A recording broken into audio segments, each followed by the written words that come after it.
ये गद्दारी नहीं, ये मोहब्बत हुसैन, ये अहले बैत की मोहब्बत है। जब से उसके शौहर ने इमाम हुसैन का कत्ल किया है, तब से वो नफरत करने लगी अपने शौहर से। हजारों सलाम हुआ ऐसी औरतों पर जो हुसैन से प्यार और कातिल हुसैन से नफरत करती है, चाहे वो शौहर क्यों ना हो। उस औरत ने ये नहीं देखा मेरा शौहर है, सर के ताज है, मैंने कबूल किया है इसके निकाह को, इसकी ज़ौजियत में रखी है, इसने अपनी ज़ौजियत में मुझे रखी, इसलिए जूत भी मेरे सर के ताज है। नहीं, उसने कहा हुसैन नहीं तो कुछ नहीं, मोहब्बत हो तो हुसैन से हो। अगर हुसैन से का अदावत है तो फिर वो बाप क्यों ना हो, बेटा क्यों ना हो, सर का ताज क्यों ना हो। जूत की नोक से उस औरत ने उड़ा दिया, शौहर को गिरफ्तार करके जहन्नम रसीद करवा दिया, मगर मोहब्बत हुसैन ने खुद को जन्नती बना लिया।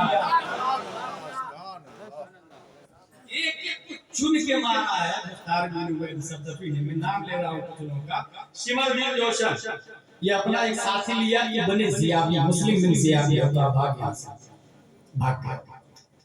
काफी दूर जाके एक किसान के घर में घुसा, उसको जबरदस्ती, वहां भी दादागिरी की, यहाँ तो दादागिरी किया ही था करबला में, वहां भी दादागिरी बहुत मारा। का ये खत ले मुसअब बिन जुबैर को दे दे। उसका खत लेके मुसअब बिन जुबैर के पास वो गरीब किसान जा रहा है। रास्ते में मुख्तार बिन उबैद के आदमी चौकी बना रहे, कहे कहां जा रहा, कहा मैं जा रहा हूं वहां मुसअब बिन जुबैर के पास। अच्छा यहाँ पे क्या कहा, किसने दिया, बोले शिमर बिन जोशन ने। उसको खोल के देखा, पढ़ा, कहाँ है वो, बोले वो मेरे घर में, मुझे बहुत मारा। अच्छा अच्छा, उसके घर ले रात ही में पहुंच गए मुख्तार के आदमी। जब घर पहुंचे तो उसको पता चल गया कि हमने गिरफ्तार करने के लिए लोग आ गए। सीधे रात ही में नंगा सोया हुआ था चादर, उसी चादर को बदन पे लिपटा, तलवार वगैरह भी नहीं लिया, भागना शुरू कर। भागते भागते भागते भागते मुख्तार के लोगों ने उसको पकड़, अब पकड़ने के बाद बहुत मारा, सर सर काट के, सर को लाते थे मुख्तार के यहाँ गवर्नर हाउस, और उसकी लाश को कुत्तों के हवाले, कुत्ता ने नोच नोच कर उसको खाया। मैंने कौन सी आयत पढ़ी, टीट फॉर टैट, कमा तदीन खुदा, जैसी करनी वैसी। और आगे चले, मालिक बिन नुसैर, ये वो आदमी है जिसने इमाम हुसैन की टोपी उतारी, इमाम हुसैन की टोपी उतारी। मुख्तार को पता था, काला उसको पकड़ के लाया। तूने क्या किया था, बोले मैंने मदद नहीं किया, कत्ल नहीं किया, मैं सिर्फ टोपी लिया था इमाम हुसैन की। अच्छा टोपी लिया, किस हाथ से टोपी उतारा, कहा इस हाथ से, तलवार लेके वो हाथ का, उसके बाद दूसरा हाथ का, उसके बाद पांव का, और उसकी बॉडी को वहीं छोड़ दिया। खून निकल निकल के तड़प तड़प के तड़प तड़प के कमाल दी खुदा, कुत्ते की मौत मार गए। हकीम बिन तुफैल ताई, ये वो शख्स है जिसने अब्बास आलम बरदार के असलहा पे कब्जा किया और लिबास पे कब्जा किया, असलहा और लिबास पे कब्जा किया। मुख्तार बिन उबैद सदफी को पता चला, तूने क्या किया था, बोले मैंने लिबास और असलहा, क्योंकि कीमती लिबास। और हजरत अब्बास कौन है आपको पता, हजरत अली के निकाह में जब तक हजरत फातिमा ज़हरा रज़ियल्लाहु अन्हा थी, तब तक हजरत अली ने दूसरी शादी नहीं की। 4 शादी करना जायज है ना, साहबा किराम करते थे, और वो लोग नेक और साले थे।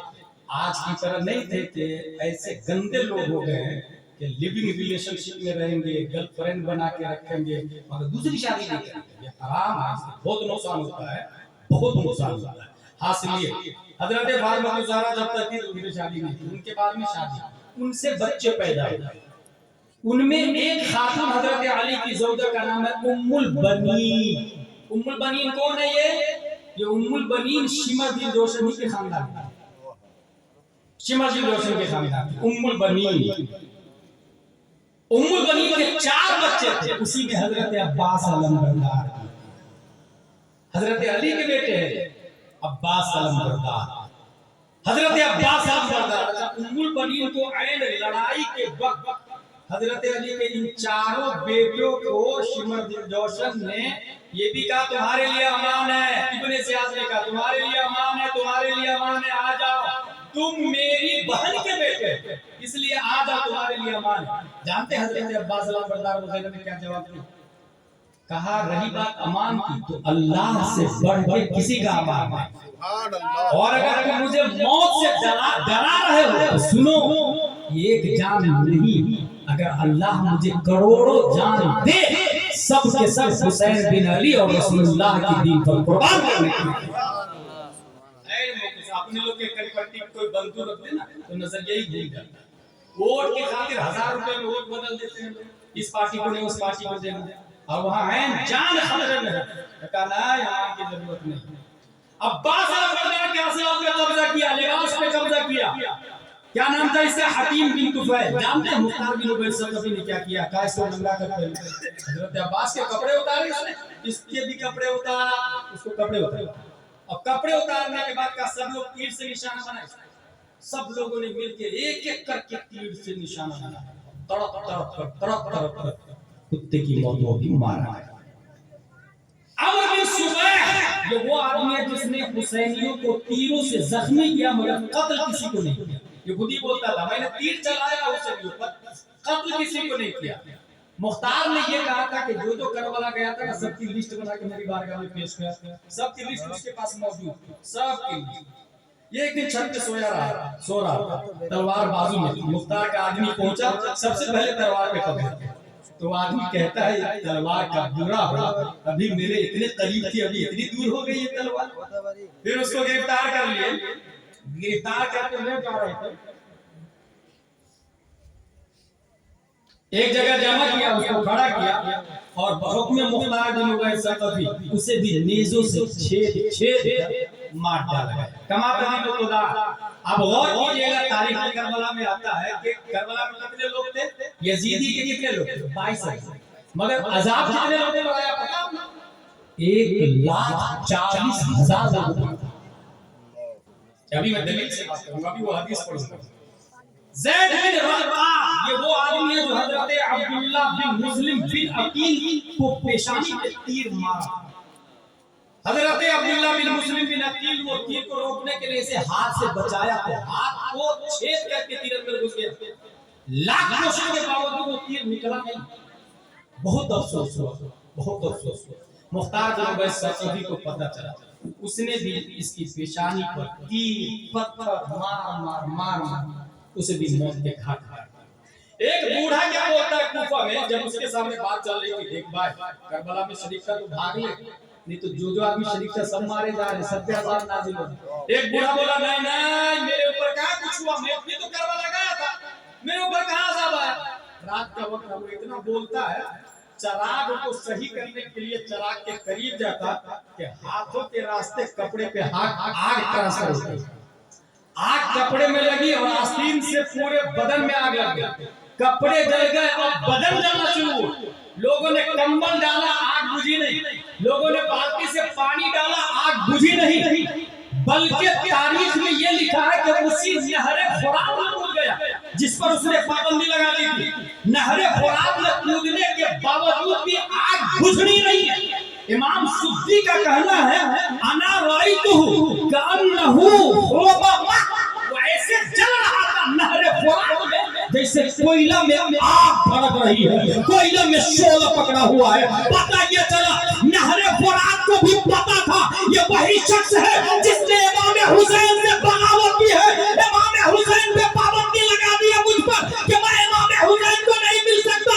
आज अच्छा मौका है, आग की तासीर है, पानी की तासीर है आग को बुझाना, मगर वो पानी भी देख करके बुझा था।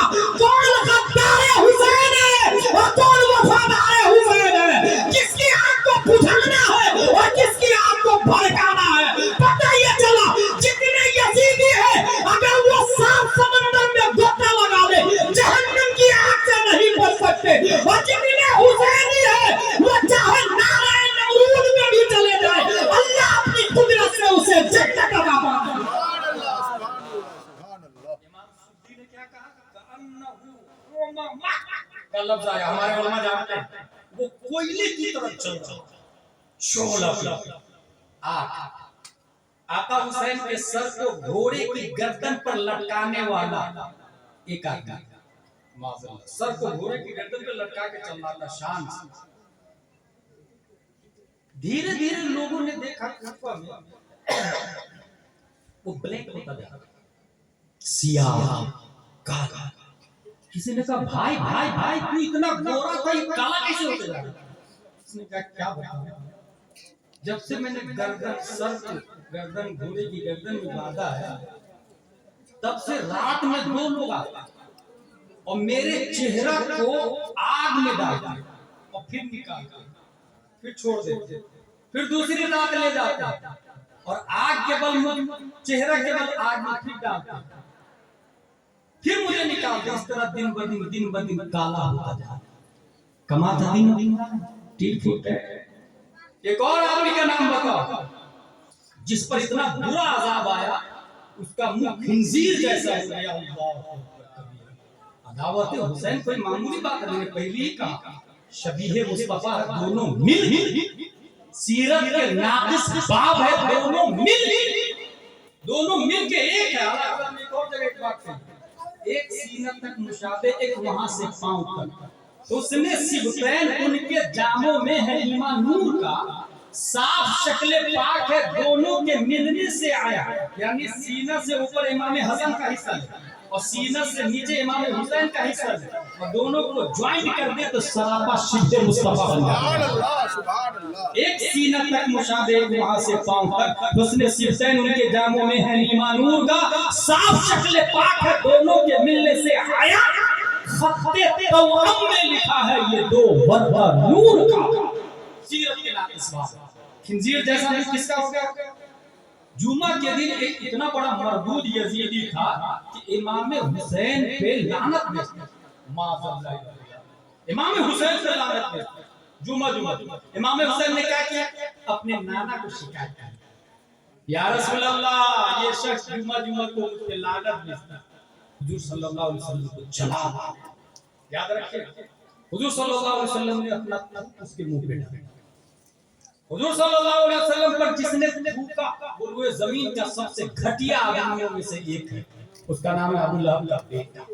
वो भी कुत्ते की मौत मारा गया। नबी पर जो थूके या नबी जिस पर अदावत थूके, उससे बुरा फिर दुनिया में कोई नहीं हो सकता। नबी जिस पर, जबकि लुआबे दहन का कमाल ये है, एक दिन एक खातून का बच्चा कुआं में गिर गया। बच्चा बहुत रोने लगा, डूबने लगा, चिल्लाने लगी, हाय मेरा बेटा, हाय मेरा बेटा। किसी ने कहा कि हजरत हलीमा के यहाँ एक बरकत वाला बच्चा, जाओ उससे कहो ना। जाके हजरत हलीमा को कहा। हजरत हलीमा ने हुजूर सल्लल्लाहु अलैहि वसल्लम से कहा। हुजूर सल्लल्लाहु अलैहि वसल्लम कुआं के पास गए और अपना लुआबे दहन कुआं में डाल दिया। नबी के लुआबे दहन से पानी का टकराना था कि सीधे मौज मारता हुआ बच्चे को लेकर ऊपर फेंक दिया। जिसकी तस्की से रोते हुए हंस पड़े, उस तबस्सुम की आदत अल्लाह का सलाम। हुजूर सल्लल्लाहु अलैहि वसल्लम से शिकायत की इमाम हुसैन ने। हुजूर सल्लल्लाहु अलैहि वसल्लम ने थूक फेंक दिया। वो धीरे धीरे उसका चेहरा खिंजीर की तरह हो गया। वही चेहरा लेके वो मारा गया। अब सुने, अजाब कितने लोगों पर आया था?